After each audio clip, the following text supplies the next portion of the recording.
Okay, we have a distinguished here for Governor Christie. Nice to meet you. How are you doing? Chase, nice to meet you. Nice to meet you. Hey, you've been here forever? Yeah. Please help me.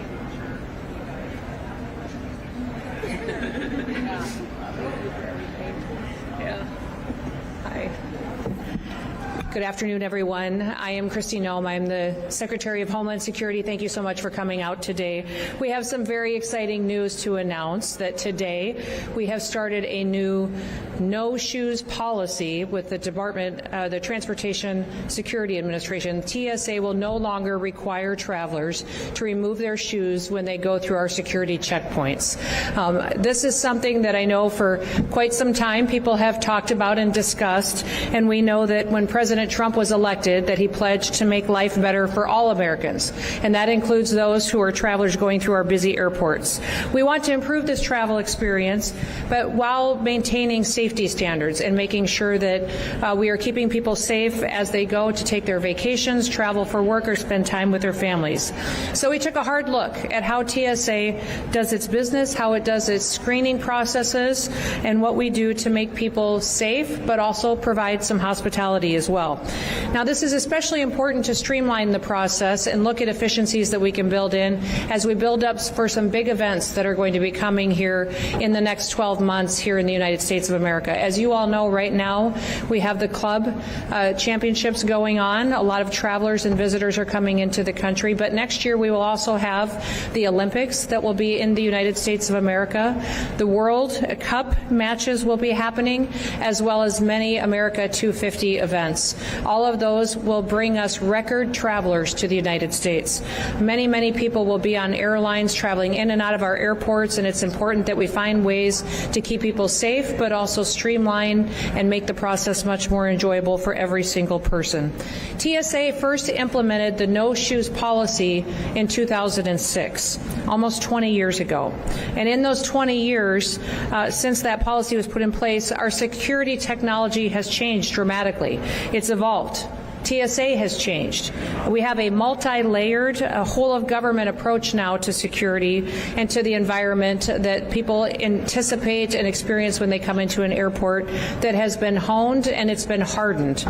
We are very confident that we can continue to provide hospitality to folks and for American travelers and for those visiting our country while maintaining the same standard of security for passengers and for our homeland. The key to our approach is layered security. Passengers will still pass through multiple layers of screening. They'll also go through identity verification, and in fact, TSA has recently experienced some fantastic success with implementing Real ID. As you know, Real ID was put into statute over 20 years ago, and we recently put that into place that it went seamlessly. In fact, right now we are experiencing over 94% compliance with passengers who come through our airports and screening processes with Real ID compliant identification. Now, as you know, most of those IDs, if they're driver's licenses, they'll have a star in the right-hand corner. They may use other federally recognized identifications such as passports or tribal IDs or military IDs. But many people thought that when Real ID was implemented that it would be difficult. It would, some in the mainstream media talked about it being Armageddon, that it wouldn't be able to happen, and it has happened seamlessly because of the hard work of those who work within TSA and because of our security officers who worked very hard to make sure that passengers were compliant, but to do it in a way that facilitated their traveler. So please, I'd encourage all Americans to still go out there if you don't have your Real ID yet. It does help us identify who you are and keep passengers safe, and we would encourage you to go so and to do that. Now, we're just getting started. We've implemented several transformational changes at TSA and our security checkpoints already just since the Trump administration has come into office. We have recently piloted different types of security lanes. We have family lane security checkpoints that are open at several airports that that allow families to get screened separately from other people so that it can be very accommodating for them and their experience with children or small babies.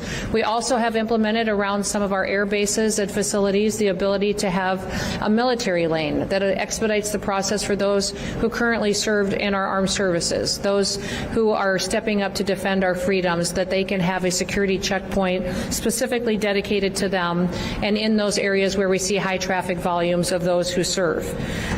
With this no shoes policy, we anticipate that Americans and travelers and those coming into our country will be very excited that they will no longer have to remove their shoes. The one thing that I will say is that doesn't mean that there won't be times once in a while where someone will have to remove their shoes. If they get put into a different situation or need additional layers of screening where that may be asked of them, but overwhelmingly the policy will be that no longer will that be required of every single person that comes to a checkpoint. The golden age of America is here. We're so excited that we can make the experience for those individuals traveling throughout our airports in the United States much more hospitable, more efficient for them, more timely, and that they can get to their destinations and spend much more time with their loved ones and with their families and with those accomplishing great things for their future. So with that, I will open it up to any questions that any of you may have. Yes, ma'am.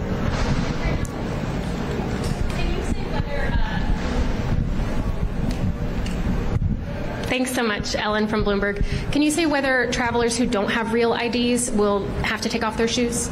Yeah, that is not going to be specifically required for individuals who don't have real IDs. They still won't have to take off their shoes.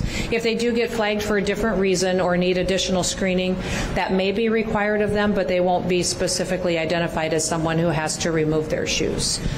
I do want to introduce behind me, too, as well. We have some fantastic TSO officers behind us, some employees working with TSA, and then also we have Ha and Adam, who have been here working in leadership in TSA. I've been so grateful for them in their out-of-the-box thinking at how we implement reforms and make this experience much more available for those individuals who are traveling through our airports. I'll come to you next. Good afternoon, Secretary Nicole Johnson from Reuters. Yes. Question, what recent changes to security equipment or threats data has offered you the assurance to make this change? We've gone back and looked at our security processes, looked at the efficacy of everything that we do, every screening process that we have to see what results it is giving us, what information it is giving us about travelers, and then our technologies, if it's giving us the information we need as far as the screening of individuals, whether it's magnetometers or whether it is processes where they're being identified by a TSO. So all of that has been evaluated to see what is affected, what should stay in place, and what should be removed to streamline the process. Yes. Hello, Roberto Macedonio for NTN24. Mr. Secretary, I would like to ask you about President of Colombia, Gustavo Petro. He sent a letter to Donald Trump retracting his accusations about the U.S. government was doing a coup d'etat in Colombia. Do you have any opinion? That the president was doing what in Colombia? He was conspiring against the Colombian government to take them off of the power. This is what President Petro said about Marco Rubio. He sent a letter to Donald Trump retracting himself after these accusations. What do you think about that Petro did?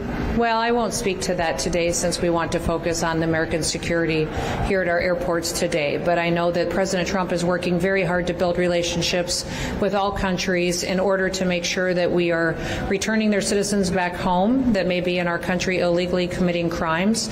We've had conversations on security agreements with Colombia, and I know that also trade negotiations have been ongoing with the country as well, and we're hoping for a better relationship there. Yes.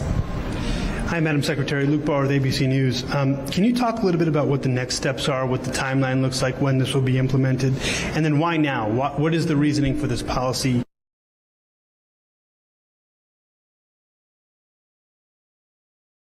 He encouraged all of us as cabinet secretaries to evaluate every agency and department, see what we can do to save taxpayers money, keep more money in their pockets, to give them more opportunities to enjoy their freedoms and liberties, to keep them safe.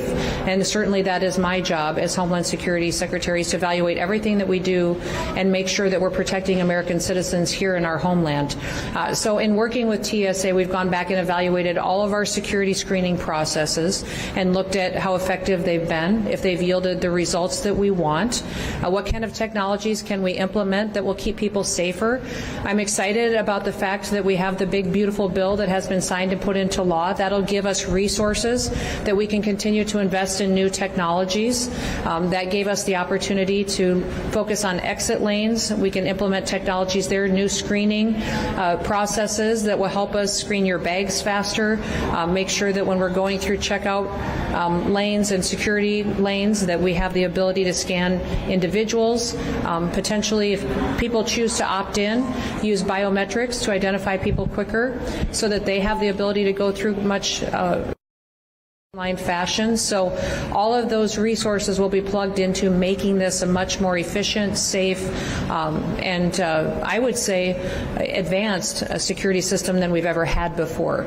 But that is, I think, the key to all of government under President Trump's administration, is that we evaluate everything that we do and make sure that it is something that is best serving the American people, and that's one of the reasons that you see this policy being implemented today. Yes. Hi, Sarah Ploss with CBS News. Yeah. A little bit of a two-part question for you. Sure. Is this an immediate nationwide rollout starting today? Yes. And then do you feel like immediately you have every airport nationwide has the capability to stop, a shoe bomb or whatever it might be right now from making it through security? We've gone back and evaluated this process and how we screen individuals and looked at the efficacy of it and making sure that everything that we do matters. And if it is something that is beneficial, that helps us in the screening process, we will continue to do it. So there will be individuals at times that will be asked to remove their shoes. If we think there is additional layers of screening that is necessary, that may still happen to an individual. But we are excited with the fact that we have the technology now, that we have the multi-layers of screening in place that we've built in over the recent several years that give us the ability to allow our travelers to keep their shoes on. Yes. Hi. I'm Pavan from Politico. The Supreme Court ruled this afternoon to allow President Trump to move forward with mass firings of federal workers. Will the TSA move forward with a reduction in force, and what could that look like and when? We'll continue to evaluate the decisions out of the Supreme Court, but as always, we comply with court requirements and federal court decisions. Yes. Hi, Alexandra Scores, CNN. Yes.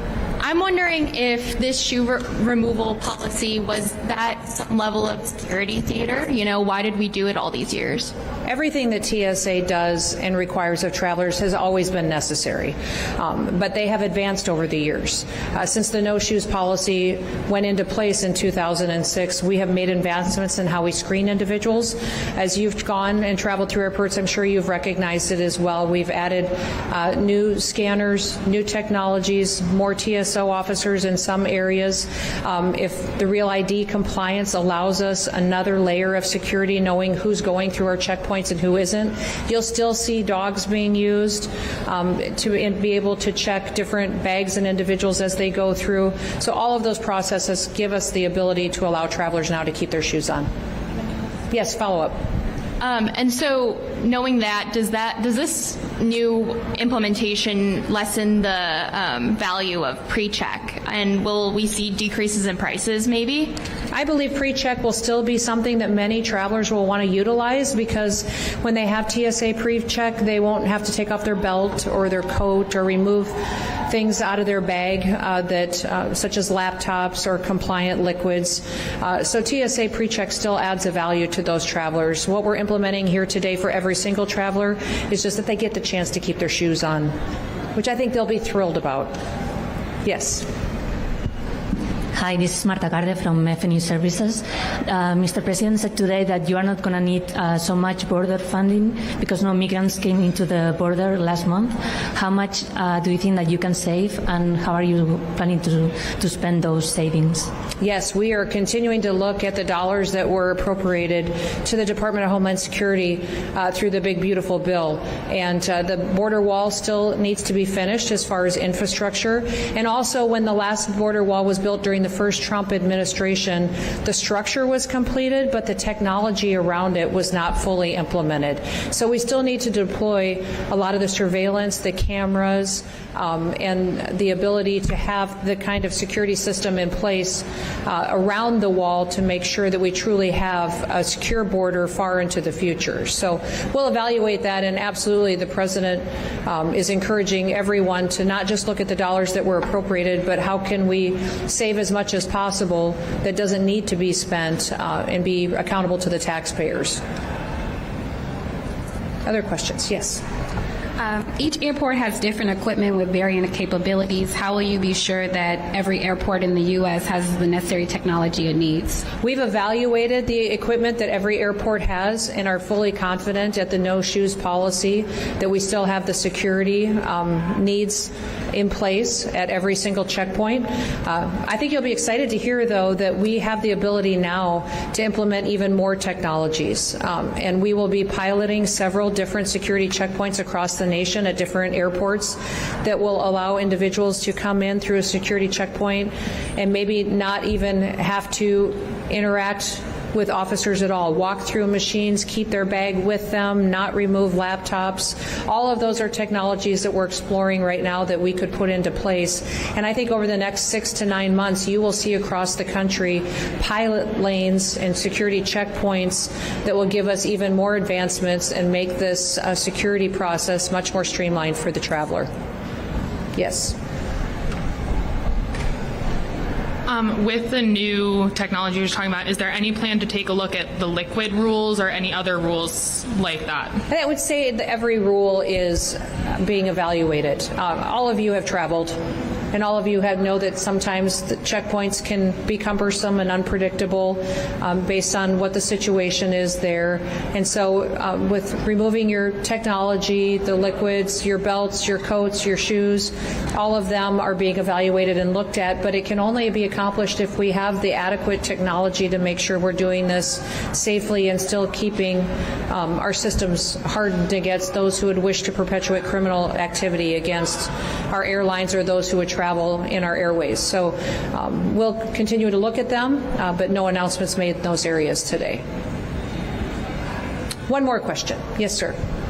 Well, we'll do two because I saw both of you, so we'll do those two. Ethan Beck, Washington Post. Earlier today, a Border Patrol agent in Van Nuys, California, said that 3 individuals had been arrested for attempting to disable vehicles, that they'll face felony charges. Sorry, I can't hear you. You want to say that again? Yeah. A U.S. Border Patrol agent in Van Nuys, California, said that 3 individuals had been arrested for attempting to disable vehicles and that they'll face felony charges. Can you confirm which agency actually arrested them and the charges filed? I can't confirm that for you, but I will follow up with you on that.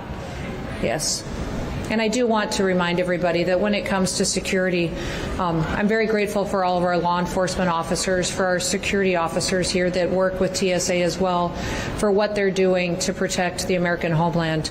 We live in times where individuals are choosing to attack law enforcement officers while they're doing their duties. In fact, we've seen a 700% increase in violence against some of our law enforcement officers in recent months.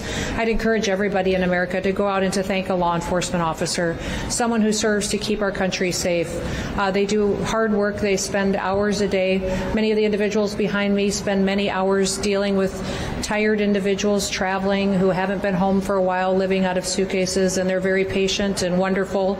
If we have an opportunity to thank them for what they're doing, that would be a wonderful thing that we could do. And yes, did you have a question? Yes. Final question. Evan Kozol from Spectrum News. Quick off topic about farmers. Sure. So many of them rely on unauthorized workers. Has there been any discussion about some sort of program to transition them towards H-2A so that these farmers aren't left without labor? No, some of the discussion when working on some of our labor force in the country, and especially in regards to farmers, under the Department of Homeland Security, I, as a secretary, have the authority to go forward and to administrate H-2A visas, and so we'll be working on those and making sure that we're helping to meet the needs of the labor force that farmers and ranchers need across this country. As you all know, food security is a national security issue. It's imperative that we grow our own food in this country so that we rely only on ourselves for that. The day another country grows our food for us is when they control us. So we care very much about farmers. We care very much about every worker in this country. But number one, this president cares about upholding the law. And we will be a nation of laws that will make sure that the laws are applied equally to everyone, and that we no longer, like the previous administration, pick winners and losers and decide what law we're going to enforce and who it applies to. All right. Well, thank you so much, and we will be around for a little bit if any of you have follow-up questions. And thank you once again to Adam and to Ha for all their hard work in making sure that we're continuously evaluating the travel experience for every single person coming through our airports. I think most Americans will be very excited to see that they get to keep their shoes on, and it will be a much more streamlined process going forward. Thank you. Have a wonderful day.